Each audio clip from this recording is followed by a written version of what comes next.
It's always nice to have a word of our sponsors because they paid for the excellent lunch this afternoon, which is always good. Can I invite my panelists up on stage, please?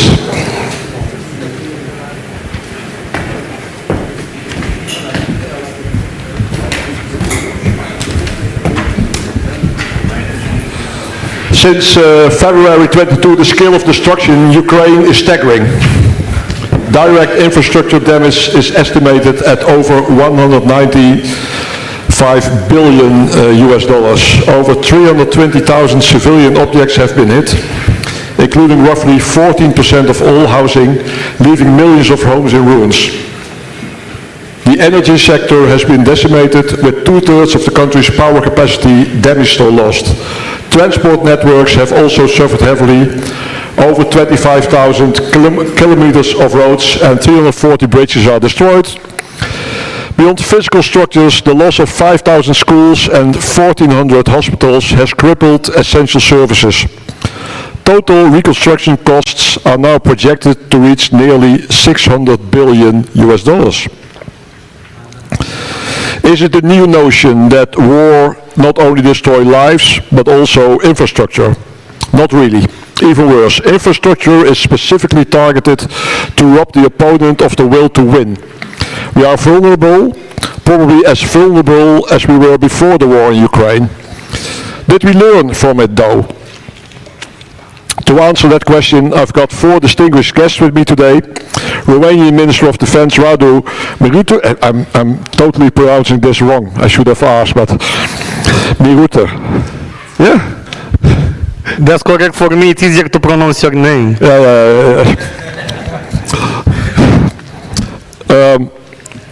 Former DSACEUR Sir James EVERARD, Vlad DUHAN, Chief Corporate Affairs at Leviatan Group, and one of our sponsors, thanks again. And Alexandru, REFF, Country Managing Partner at Deloitte. Please, Minister, may I invite you first to share your opening thoughts. You can choose yourself. Thank you for inviting me and congratulations for organizing such an event. It's always better to discuss and to put on the table which are the problems in every domain, and if we are discussing about defense, many discussions are about capabilities, are about new projects, are about investments, but it's a dependency for everything after that, and that dependency is the capacity to move those capabilities. And for being able to increase the efficiency in case of war or in case of different conflicts, we should be able to move different capabilities from one area to the other. And when we started to map what is to be moved over the capacity of the bridges, over the capacity of the roads, we observed that there are some blocking points. Probably those blocking points were not intensively discussed before. Probably the blocking points were not in the position to understand that they are blocking us, but it doesn't make too much sense to pay, I don't know, 10 million euros for an infantry fighting vehicle if that infantry fighting vehicle could be not transported over a bridge. And from that perspective, we also started to map into our plans those constraints as well. From that perspective, we also used part of our safe amount of money we received from the European Commission to the Transport Ministry as well. So the infrastructure is not less important than the other military capabilities, and from my perspective those two things should be analyzed together, because our interest is to reach the final goal, and you cannot reach a military final goal if you are not able to use the infrastructure for different movements and from different plans in a very short period of time. So from that perspective, I consider once again that such a discussion is very important. It's very important to understand even in the citizen area, because the money we are spending in the Ministry of Defense most of the time are difficult to be explained. If I'm telling, I don't know, to somebody who is paying taxes, I mean to all of you, that we should pay such a huge amount of money for a military product will be difficult to be understandable. In Ministry of Transport you are seeing a bridge. You could see in another domain a hospital. You can touch it, you can test it, you can analyze by yourself if it is expensive or not, if it is, I don't know, higher enough or not. But for many military products it's difficult to compare with something which is easier understood by population. So that's why once again such discussions are more than welcome, because one advantage is to debate about them, but another advantage is to insert into the population perspective that other problems are existing as well, and we should move some of the defense funds into that area in the same time. So thank you once again for organizing, and I will be able to join your questions and the debate over here. Yeah, thank you very much. One of the advantages of our former Prime Minister in the Netherlands, Mark Rutte, current Secretary General of NATO, is that he is able to talk straight anything that's bent. And of course the solution during the Hague summit was that we would spend 5% on defense, 3.5% on real defense, the normal definition of defense, and 1.5% on infrastructure. Question is whether nations will be doing that, and in the Netherlands, where Mark Rutte just left, they solved it really easy. They said, the 1.5% is already in the budget, so don't worry about it. Infrastructure, Vlad, DUHAN, can I invite you to tell us how the private sector, who makes a lot of money in providing infrastructure, but also makes a lot of money in providing us security, how you could contribute to the problem of infrastructure. Thank you very much, General DAMEN.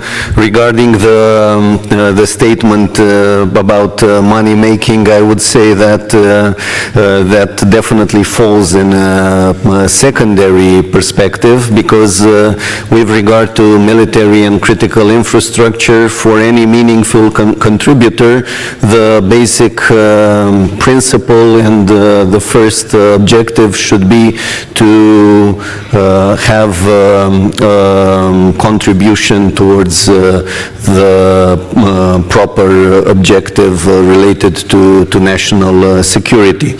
The point of view of Leviatan Group related to the topic of this panel and towards our specialization, meaning defense, military and critical infrastructure, is the fact that we definitely have a direct connection, and we can speak about security and defense without looking first at the infrastructure required as the first tier for any action. Minister MIRUţîn mentioned in a very meaningful way the utmost importance of mobility, of moving military equipment, but I would add more to this perspective, because first you need to have the required facilities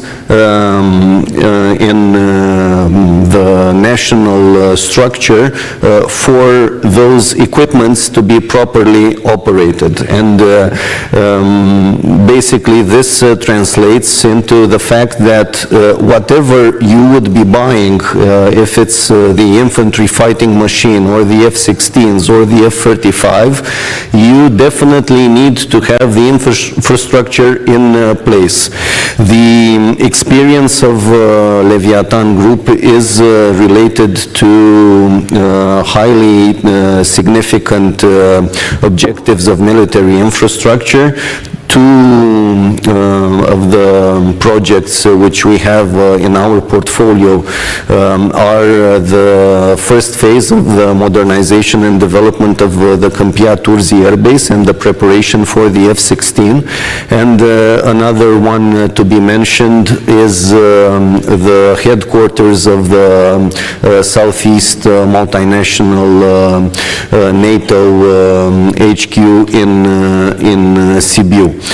But our experience related to the F-16 infrastructure is definitely worthwhile to be mentioned, because we are speaking about such a complex facility. From outside, it definitely looks like a simple hangar, but from inside, you need to take into consideration a trifold perspective. One is related to the local norms and regulations. On top of that, you have the NATO standards, and on top of the NATO standards, which need to be put into place, you also have the manual for the equipment. And if these requirements are not integrated in a proper perspective and top-notch quality, then the whole acquisition of the military equipment is definitely underused. And I can definitely say that we can neglect from the start, erase this perspective of saying that we can receive the equipments, the military technique, and we'll deal with infrastructure afterwards.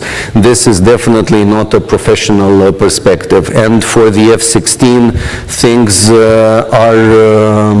seemed a lot simple, but for the F-35, the added requirements will definitely be extremely challenging, because there you have a cybersecurity requirement as well, and a more technical complex. So my basic conclusion would be that not everyone is capable of delivering military infrastructure and critical infrastructure, and also we shouldn't separate the role and the delivery of infrastructure from the importance of the other acquisitions involved in the defense and deterrence process across the eastern flank. This would be my first set of conclusions. Thank you. Thank you, Vlad. And I might make jokes about the private sector once in a while, or might make joke full stop. But we do have to realize that it's the private sector that's making the money that pays for everything the government does. And it should be a symbiotic relationship, because without security the private sector wouldn't be able to make money. But it's good to realize that. So on behalf of me and also on behalf of my wife, thank you very much to the public sector for for years of paying my salary and for now paying my pension. James Everhard, you also took your pension, so what's your idea about infrastructure? I want to start off with a question, which was, why did Paris fall on the 28th of January 1871? And Ernest Renan, in his book Strange Defeat, published in 1940, and I've heard it referenced 3 times in this conference, he suggested that France's inferiority and German triumph was above all intellectual. Quote, what we lacked was not in the heart, but in the head. He believed that French leaders had not thought through the fight they faced. And I think this message has real relevance today. We need to think about the fight against Russia in the context of the alliance's well-defined plans and the lessons we are learning in Ukraine. And if you think about the fight and the Russian threat, you very quickly come to the subject, a thorny subject, because these are sometimes difficult issues to resolve, of defence through infrastructure. Now, this term encompasses a government-wide, alliance-wide understanding that resilience, including logistic resilience, matters more than military capability. It comes first to enable the second. Next, that industrial capacity must be unlocked so that the alliance can arm, rearm and replenish our losses. Next, that we must protect our sea, land and air lines of communication. And that above all, infrastructure is a force multiplier, an enabler for the reinforcement and sustainment network. And this relies on secure road, rail, canal, port, air, assembly and repair facilities. And also, one has to educate your population on the necessity of spending money on these tasks. And so the big idea is simple. You know, the alliance and allies are safer, more secure, more capable when infrastructure can absorb shocks and attacks, and when we can move our forces more quickly, when we can sustain production and resource the fight and keep the wheels of government turning. That's a big idea for us, and of course the big idea for Russia, well, it's to counter all those things, to make sure that our lines of communication are not secure, to make sure our production facilities cannot produce, to challenge our line of communication in the close, deep and rear. And the deep rear, this includes all the way back to American ports.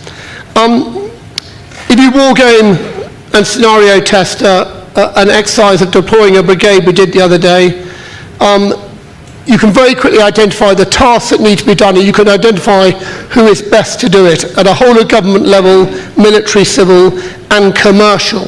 And we mentioned the private sector, and about 75% of the tasks that need to be done can be done commercially. And I think this is just a question of money, will and priorities. And I know Hans has been frustrated about the slow progress that NATO has made here. And I think he's right, because you know, the road to hell is paved with good intentions. And so we shouldn't be asking what NATO can do for us, but acting now to ensure that we have robust, protected infrastructure. Thank you. Thank you very much, James. And I notice I've been so adamant about keeping time over these conferences that we have a lot of time for discussion. But before we go into discussion, let me invite Mr. Alexandru, REFF, to give his opening statement. Well, first of all, I'd like to express my gratitude for being here. It is an honor to be part of this panel in company of the distinguished contributors, and in particular Defense Minister MIRUţîn, of course. And I'd like to acknowledge the fantastic job which is being done by George Scutaru and his team at the New Strategy Center, putting together this conference, which I think is the most prominent event that we all benefit from. So I'm very glad to be here, and very glad to debate a topic which indeed is very meaningful. I think we have known for a very long time how critical infrastructure is for economic development and for prosperity.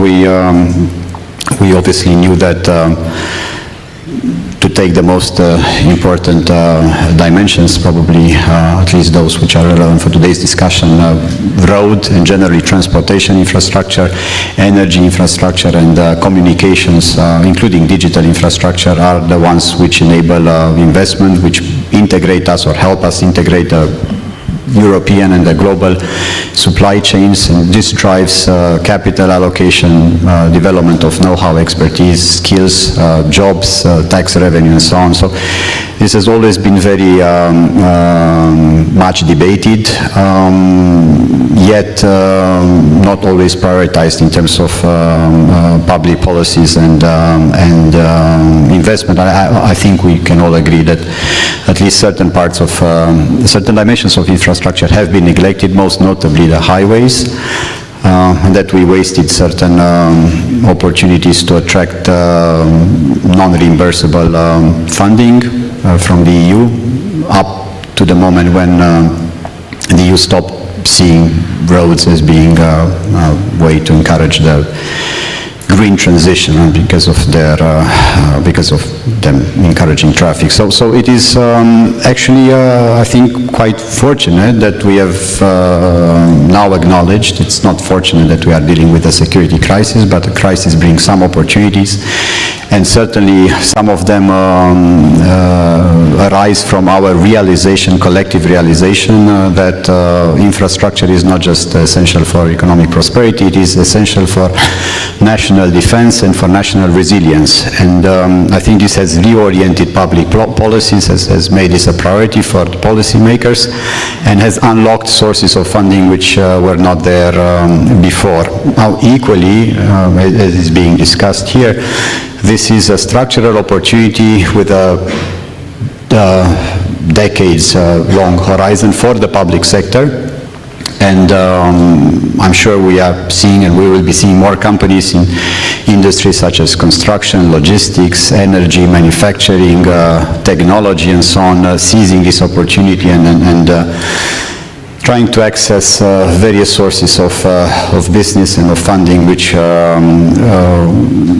are probably in their infancy, are still to develop quite massively. Now, if we were to take transport, because it has already been mentioned, here this is obviously a critical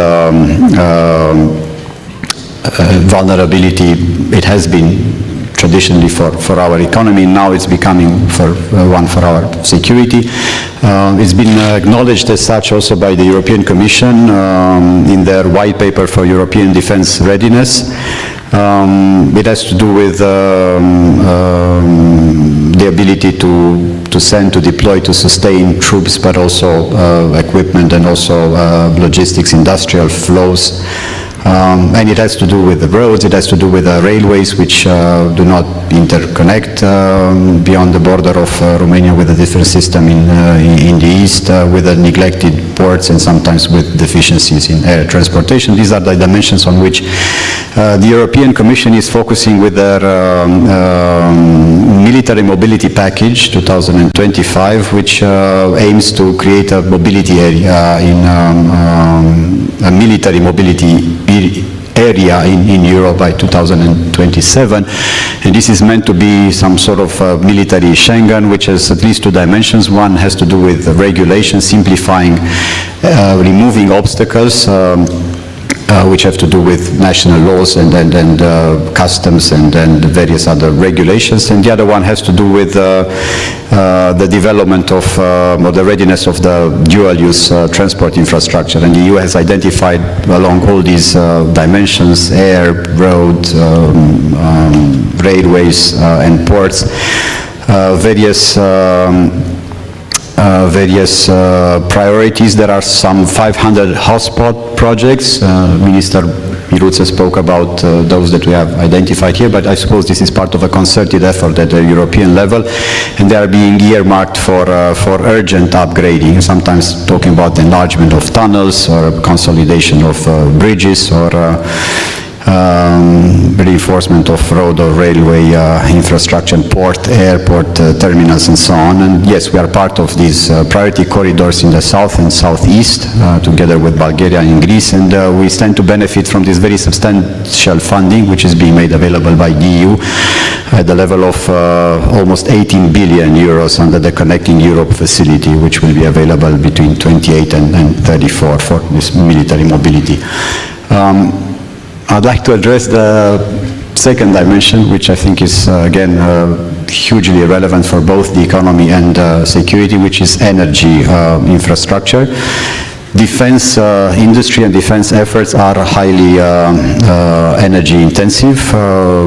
Weapon factories, military bases, communication radar systems, they all have high electricity consumption, and they require sustainable, predictable, uninterrupted, guaranteed continuity of supply. So with the conflicts now in the Middle East showing the vulnerability of global supply chains and the knock-on effect on economies and defense capabilities, it is critical that for both economic and defense purposes we consolidate our own energy infrastructure. And this dual-use interpretation of energy and energy infrastructure can unlock additional funding and hopefully again reprioritize public policies and decision-making.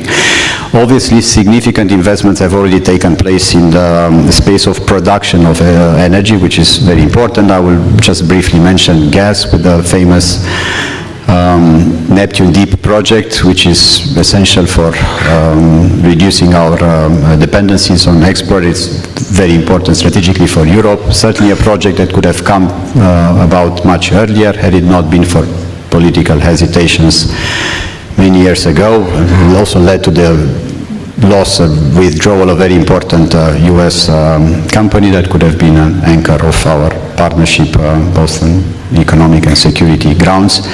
We are talking about nuclear. Again, this is a project we are proud to support as Deloitte, new reactors in Cernavoda. We are talking about biofuel, and you may know that there are investments funded quite generously from EU funds into either building of capabilities or reconversion. There are some projects, again, that we've been very privileged to support for OMV Petrom in particular, to reconvert refineries to produce HVO and sustainable aviation fuel, and projects to produce hydrogen, and obviously there are the solar and wind capabilities that have developed very fast and very significantly in the country, with massive investments by both very large companies and medium-sized ones. And this is very important from a resilience and actually defense perspective, because this local and decentralized production of energy allows reduces dependencies on global supply chains, which can be severed quite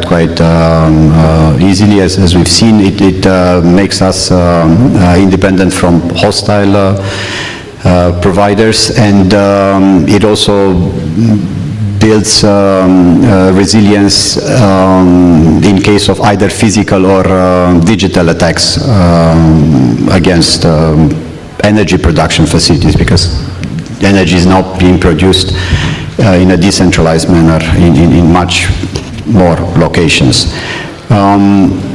Unfortunately, we lag behind investments in terms of connectivity and in terms of storage, and these are the bottlenecks of energy sufficiency or independence. There are certain large projects in storage. If we talk about battery storage, there are a couple of very large projects, Nova Power and Gas, Hidroelectrica. There's a very prominent local producer of batteries, Prime Batteries Technologies. But much more is needed in terms of help also from state and public funding, and there's been a lot of discussion recently about how Bulgaria is doing so much better than us in terms of coupling production with storage and being able to actually export due to that. There are some very impressive initiatives in terms of pump storage. There are two of them at least, very capital intensive and very complex technically. But the point I would like to emphasize is that state needs to emphasize... Your last point. I'm sorry? Your last point. My last point? Yeah, in this introduction. And do remind me next time not to praise my panel before all four have spoken. But I suppose there's been some misunderstanding. I was not aware that we are taking turns and addressing topics, so I was prepared to not speak anymore after this intervention. But yes, the last point then in connection with energy infrastructure is that investments into energy grids are critical, both in terms of interconnectivity with the rest of Europe and in terms of removing this bottleneck for local decentralized and green production. And this is a combination of regulatory measures, public funding, and by regulatory measures I mean no longer suppressing the ability of public operators, private operators to have recognition for their capital contributions, and also to have proper compensation for the services that they provide, which are subsidized under the current compensation scheme. So apologies, General DAMEN. I'm happy to show up for the rest of this discussion. Basically, I'm happy because only talking about buildings and bridges is too boring. And what we see is that everything is interconnected. And Radu, you started mentioning it, the first one. If I look at it, we need a whole of nation, whole of society approach to defense. You hear sometimes that you need a village to raise a child. You probably need a nation to win a war. But is this a discussion you have in your government, in your cabinet? Do you have to defend your money, or is there that common sense that you all have to work together to defend Romania and to defend the alliance, EU and NATO? You know, in all the domains, when you are starting to discuss about the money, it won't be a consensus. Applying another specific layer on top of that discussion, in Romania we are fighting with a financial deficit, and while the budget for most of the institutions decreased this year because of this fight with the reduction of the financial deficit, we succeed to increase the budget for the Ministry of Defense. And we succeed this in a situation where the Russia propaganda is increasing in Romania. We succeed this in a domain where, as I told you initially, it's quite difficult to explain to the population how we are consuming those money, because it's difficult to put on the table the final product. But we are 100% sure, and this, being honest, was finally accepted by all the other parties from the previous coalition, that this is the rational way. We cannot discuss about any economic interaction. We cannot discuss about companies. We cannot discuss about education in a country where security cannot be assured. And for assuring such a security, we need a very strong army. And a very strong army is not meaning only the professionalism of our militaries, which is very high appreciated, but it's a combination between the professionalism of our militaries and the technologies which are representing the capabilities that the military side could use. So yes, we succeed to explain, and thanks also to my colleagues, especially to General Vlad, who is the Chief of Defense. We explain to the politicians the important aspects of investing in defense. And there are some components of those aspects. One component is the permanently desire for the Minister of Defense to increase the capacities, but also what is happening around. We saw what happened in Ukraine. We saw the discussion, and from my perspective, I can admit from my perspective that what happened last year in Munich during the security conference was a correct decision. You cannot expect always to be defended by the others while you are not investing in your country. This is what the Americans said, and it's correct. NATO is not relying only on Article 5. We are also having Article 3. And we understood in Romania that we should respect what we said in Hague. We understood in Romania that it's very important to do everything which is possible on our side, and to go inside the coalition, inside the partners, the alliance, to ask for help only after that. So given these arguments, we, from the budget allocated by the government this year, associated with the Minister of Defense, 40% of that budget is associated with procurements. We increased a lot comparing with the discussions from, if you want, only six months ago. We are running now, and these days are going to be signed, probably most of them, 21 new projects via SAFE. And SAFE is not everything. We are investing from. It's only one of the financial components which is financing some programs, but we are also running another programs in parallel. So investing in new capacities, it's one of our priority in this period in the Ministry of Defense. And not only investing in final products, we are interested to see in Romania some local companies being able to produce for the Defense Ministry. Because in case of a conflict, in case of something which is not desired, is not enough to have a contract. A contract is a paper. It's mandatory to have the capacity to produce the next day what you need.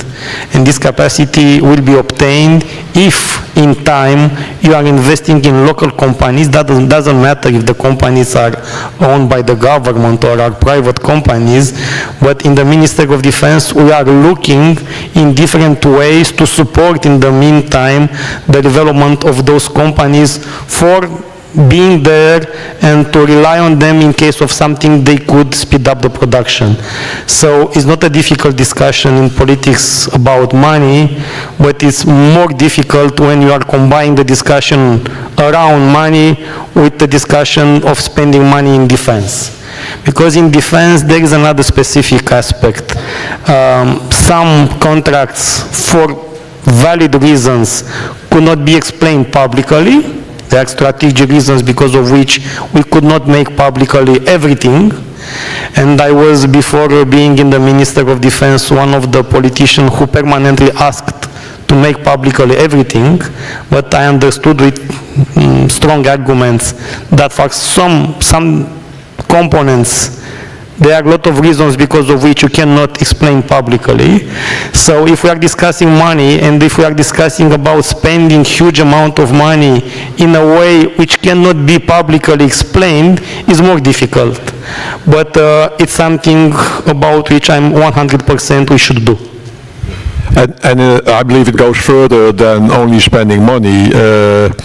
We were in the military mobility panel, and there was a naval officer who complained about the fact that he wasn't able to protect the oil platforms in the Black Sea because of legal reasons. He couldn't go further than 12 miles.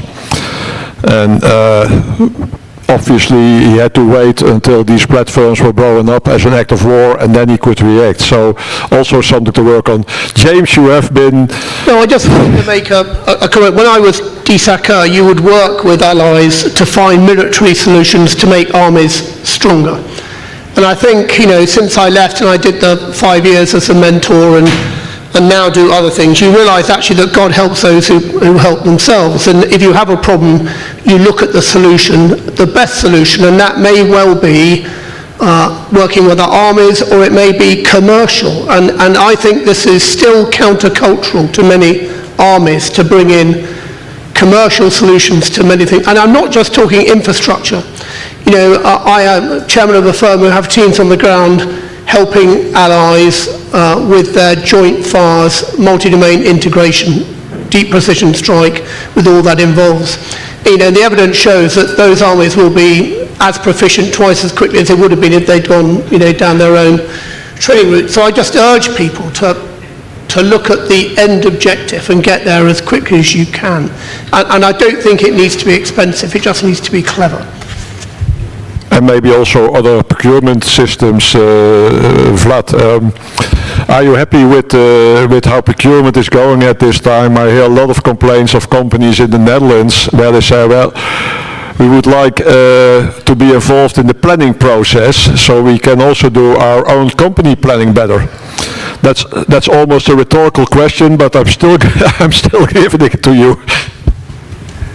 Basically, I think I'm convinced actually we would need a separate conference for this topic, but we definitely should reach the conclusion that improvements can be made in terms of procurement, because as I said in my previous intervention, not anyone can be involved in defense industry capacity and and defense infrastructure. And related to infrastructure, I want to emphasize this fact that in the NATO ecosystem of defense contractors, in which Leviatan Group is also a part of, there is a dedicated tier related to design and build construction companies which have for more than 50 years been involved in strategic infrastructure projects across Europe and have moved along the continent as NATO has expanded through each wave of enlargement. And this definitely showed that not every construction company or architecture are able to do design and build for military infrastructure. And moreover, the Eastern European companies, some of them, have learned from partnerships with companies who had such experience. So my point is that it would be a mistake to consider military infrastructure or critical infrastructure as a simple way of civil engineering and that's it. But what I would like to point out, and I saw this type of dialogue in the NATO ecosystem of defense contractors, is exactly what you have mentioned, General Damen. The planning process means a sense of predictability, which is of benefit towards all parties involved, the contractual authorities, meaning the local governments, and the private sector as well. For example, in Romania, we're used to tight deadlines in terms of acquisitions. European companies, Western European companies, or US-based companies, I saw that their expectancy is related to longer periods of analysis of procurements. So I can say that we are more adaptable to any given format of urgency and emergency. But considering the Black Sea and Balkans and the regional context in which we are, the whole hybrid context, we definitely need to have the assurance of being capable of delivering projects at the required speed with sovereign capabilities and always with an eye towards connectivity. This is a very important point I would like to emphasize. And I'll return shortly to a conclusion about the communication between the public and the private sectors. But the relation between critical infrastructure, dual use, and the whole regional context relates to connectivity in a broader sense. And this means taking into consideration the whole vicinity of the Black Sea, the regional partnerships of the whole eastern flank of NATO, and also another meaningful and interesting and worthwhile initiative, meaning the Free Seas Initiative, which has a very important component related to infrastructure, and Romania has promoted two projects linking the northern part of Europe, Transcarpathia and Rail to Sea, which definitely have a dual use perspective. But I would like to relate to basically the major event of today, which is the B9 summit. And I thought you were going to mention the Metallica concert, but B9 is also important, yeah. It's very important, B9, and I would I would want to make the connection between our forum here and the B9 initial meaning, because B9 in itself, and I'm saying this because we shouldn't forget the origin of the project, was born as a joint initiative of Poland and Romania. The first summit was held in Romania on November 4th, 2015, and it was a joint effort of the two important countries on the eastern flank which assumed the leadership role, one Poland on the northern side, Romania on the southern part. So basically what we have today, meaning the third edition of the summit hosted by Romania, definitely gives us the broader perspective of how military mobility, infrastructure and dual use across the whole NATO eastern border should be tackled and looked upon. And in terms of connectivity across the Romania and with the vicinity, I want also to add a very interesting and unique thing happening also today in the panel. Minister MIRUșîn has a dual perspective today. He is not only the Minister of Defense, but he is also the interim Minister of Transportation. So lucky guy. Everything For a while. for a while, but it's a combination which is decisive, which gives a decisive context for everything which has been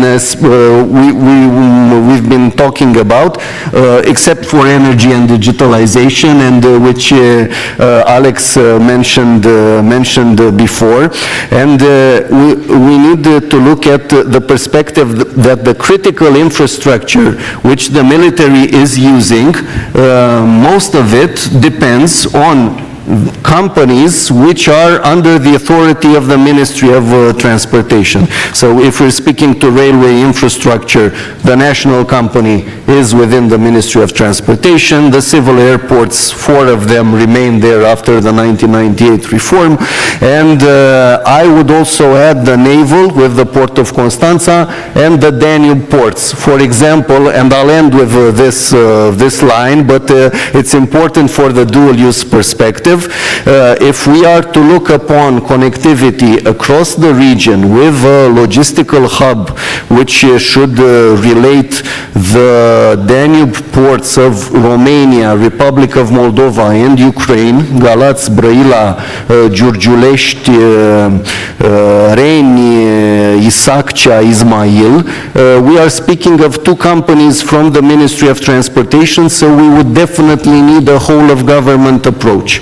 Minister, you have a unique window of opportunity, I understand. Do you know where the problem is? I just started to check what is happening inside those companies.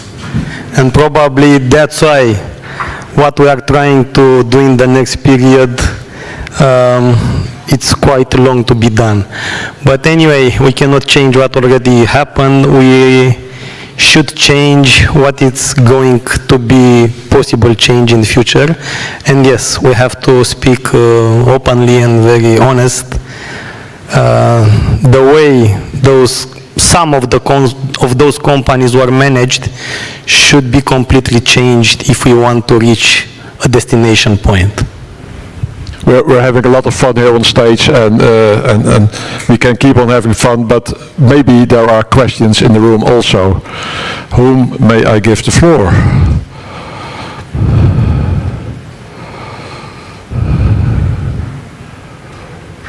Yeah. Too late. Thank you very much, sir, for inviting me to be a volunteer for have a question here.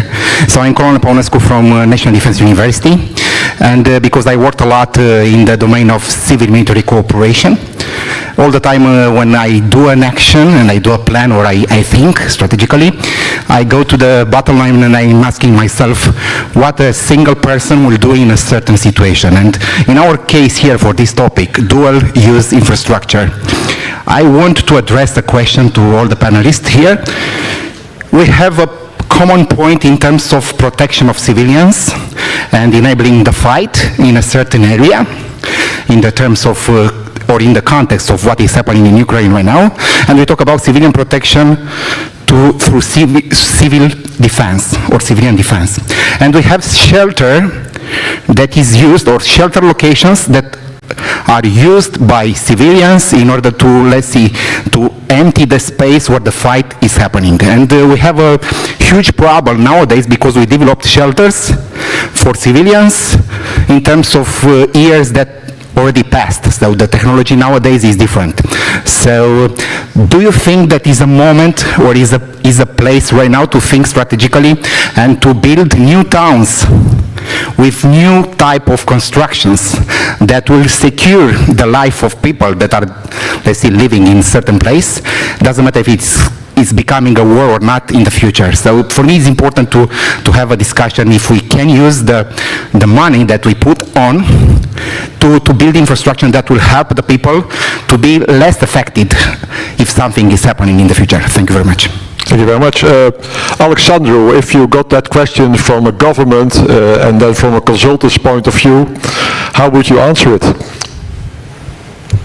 It's difficult not to suspect that you're addressing this to me to punish me for what you think was an out-of-line intervention earlier, but it was just the result of us discussing a couple of years ago. I give you the chance to redeem yourself. Use the 8 minutes each of us continuously.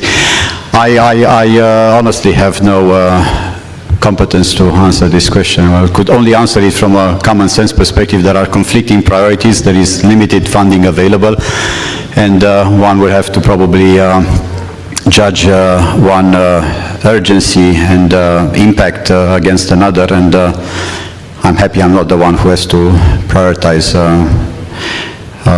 military mobility, digital resilience, energy independence versus safety of the civilian population. These are difficult choices to make, and I'm not qualified to contribute. James? I think it's a very difficult question because these shelters are extremely expensive to build. If you look at London in World War II, we built 16 deep shelters because we found people in undergrounds were being killed. They're still there. Each houses 8,000 to 16,000 people. They cost a fortune and they were never used because by the time we finished building them, the war had finished. And I think probably that nations have higher priorities now than building those sort of shelters. And if you feel the fight is coming to a town, you need to move the people away. I would love to have that kind of zero-based budgeting, but it's never possible. But nations who have done that, Switzerland most notably and Finland, if you bring it into your normal building regulations and you do that for 60 or 70 years, yeah, then every house and every apartment building has its own nuclear shelter. But starting it now might be a bit, well, undoable, I believe. Undoable. Perspective from my side, my opinion, and I'm convinced in this regard that the state budget, if properly optimized, can definitely find resources for whatever is considered of strategic importance. But apart from this, I would add the fact that solution and the decision towards this type of priority, which definitely is there, and it's a requirement for civil protection, goes in the sphere of a whole government approach, because you have the critical, the shelters and the critical infrastructure under the supervision of the Ministry of Interior. You have the Ministry of Defense with the critical infrastructure of the Army. You have the other institutions from the national security system. So what I would definitely think as worthwhile and something to be considered is to have a permanent setup as it was the model in Romania, and it's currently ongoing with the coordination from the center of the government of the SAFE program, which brought all the parties together and which delivered solutions to that specific issue related to planning and which led to the tackling of the SAFE program. My opinion is that this type of format can go even further in order to have public-private permanent advisory council for critical infrastructure and for defense industry in order to move the debate even further, and that type of decision-making body could provide the direction towards such a national priority. Of course, with the ability of identifying also the sources coming from the table. And I'm not a fan of the fact that funds aren't available. I saw yesterday a statement from the head of the European Investment Bank in Romania, saying that they are welcome to receive projects related to strategic importance for the country. So what is required in the context is to have vision, will, and ability to action. Yeah, my wife is also never open to the argument that the funds are not available. So, Minister, you took your microphone. No, this is an example of discussion where we should take into account the risk versus the costs. Even on Titanic, there were not enough boats for all of the passengers. It will be a huge cost to construct shelters for all the population. I don't know even a country which is assuring protection, this kind of protection for every citizen. But in this kind of situations, we should take into account also some statistics. Maybe part of the risks could be eliminated by investing in defense, in capacities to defend. Maybe another way to think about is to support from the government part of the private buildings which are including such shelters. We are seeing a huge public parking space under the ground for different big buildings with underground parking places. So this could be a way to interact. On another way for critical things, the Minister of Defense is helping directly. I remember in 2023 when the first drone fell in Romania in the Danube Delta, a Minister of Defense started to construct such a shelter for the population over there. So the situation should be divided per different risks, and yes, for specific critical situations, this kind of shelter should be constructed. Additionally, we have in Romania some of them. They are not in the administration of the Minister of Defense, thanks God because of this.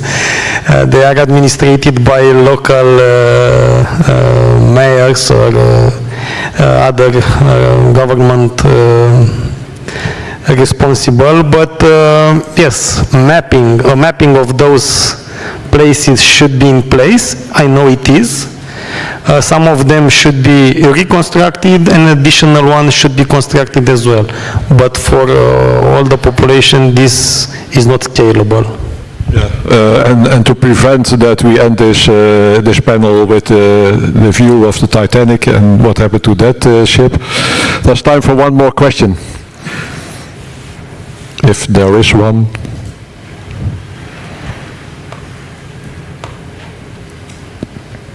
No, thank you. Then we have for each of our panelists 1 last minute to say anything they always wanted to say when they were up on a stage like this one. Alexandru. would have been nice to talk a little bit about maybe communications and digital infrastructure and the threats which are there, because it's not so much a question of underinvestment so far, but the stakes being higher now and the expectations raising to the levels of, for instance, maybe the need to have our own satellite, and certainly the much elevated risk of AI-enabled cyber attacks, which need to be to receive a proper response. That would have been one topic, and the other topic, of course, is this cooperation between various actors, which is being orchestrated quite nicely now by various institutions, including NATO, for instance, and various EU agencies, and which enable both regulation or deregulation or creation of the proper legal framework and funding and alignment between various stakeholders. And we've seen more interest from public sector from the private sector in investments and joint ventures in this field. We are researching this at Deloitte, and we have various data which I don't have time now to show, but there's interest from private equity, from venture capital is increasing. There are more and more joint ventures taking place, so that there's a lot to be said about cooperation in this space. Thank you. Thank you very much. Might be interesting to know that the Netherlands are building their own satellite now at this moment, the PAMI project.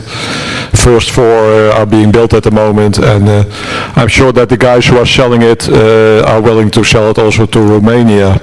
Vlad?